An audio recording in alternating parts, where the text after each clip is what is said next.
Chapter 15, The Blind Leading the Blind.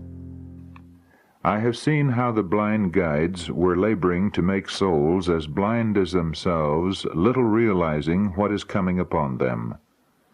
They are exalting themselves against the truth, and as it triumphs, many who have looked on these teachers as men of God, and have looked to them for light, are troubled. They inquire of these leaders relative to the Sabbath, and they, with the object of getting rid of the fourth commandment, will answer them thereto. I saw that real honesty was not regarded in taking the many positions that were taken against the Sabbath. The main object is to get around the Sabbath of the Lord and observe another day than that sanctified and hallowed by Jehovah.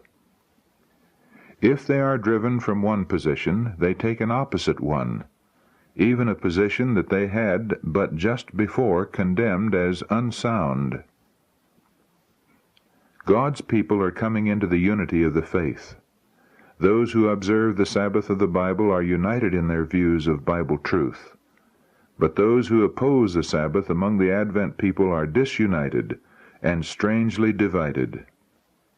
One comes forward in opposition to the Sabbath and declares it to be thus and so, and at the conclusion calls it settled. But as his effort does not put the question to rest, and as the Sabbath cause progresses, and the children of the Lord still embrace it, another comes forward to overthrow it.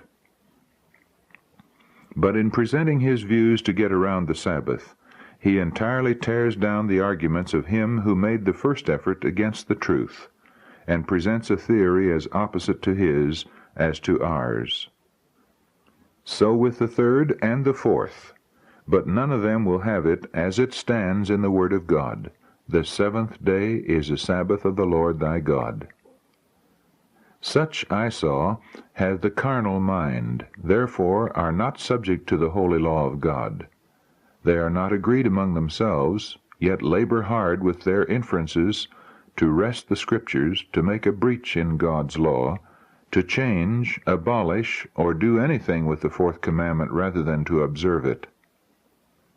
They wish to silence the flock upon this question. Therefore, they get up something with the hope that it will quiet them, and that many of their followers will search their Bible so little that their leaders can easily make error appear like truth, and they receive it as such, not looking higher than their leaders.